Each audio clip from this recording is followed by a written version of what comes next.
Welcome back to a Daily Planet special presentation, Rock and Roll Science. Here again is the Tea Party. This is called Soul.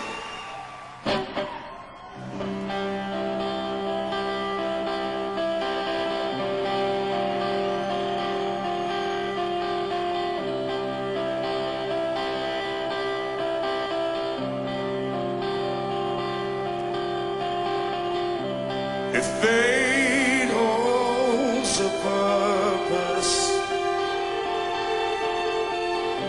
if ill fate will lend a hand, it saves face that deserts you, it deals grace from underhands.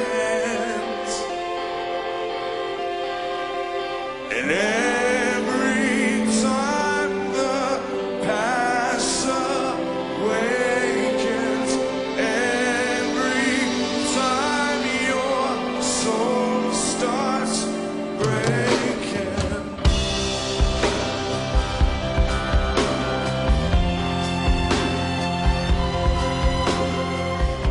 you can't stand. Sad songs tend to be characterized, and I'm talking about the elements of music that seem to transcend cultural boundaries, but they tend to be characterized by a larger amount of dissonance. They tend to be characterized by a slower pace or tempo in the music.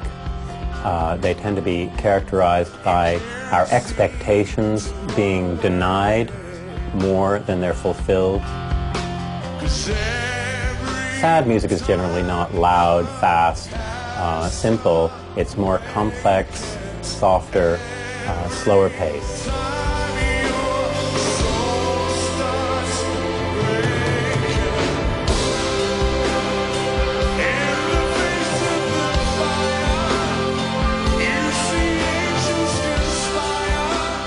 Public concerts like this one were unknown centuries ago. Then, musical performance was only for the rich and the elite.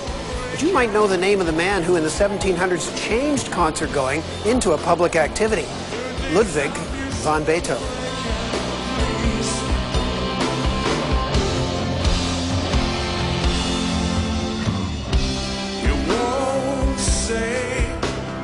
Rock concerts and rock and roll music, popular music in general, has increasingly replaced what church used to do for a lot of people. I don't want to offend anybody when I say this, but rock concerts are places where rituals happen, where people can bond as a community, where emotional catharsis takes place.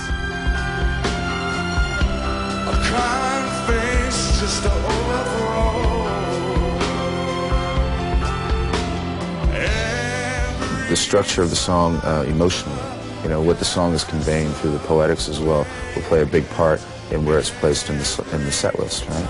So it's the story that you're telling throughout the night. You know? Like a concert should really be like a story. I think if you ask most performers, they'll tell you there's a little bit of science to their art. And for us in production, what we like to think is that there's a little bit of art to our science.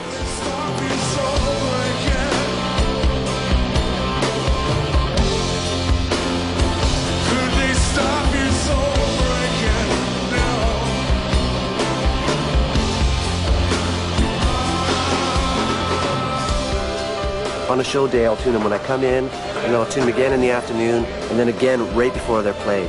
And you'll notice that depending on the temperature, they'll be constantly changing.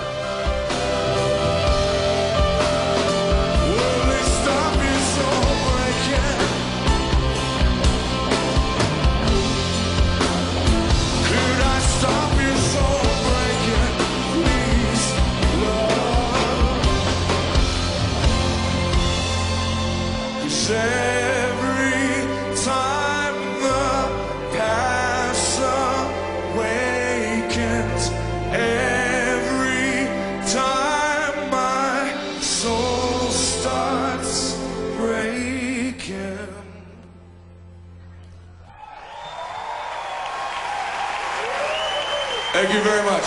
This kind of concert can be mentally and physically demanding for the performers.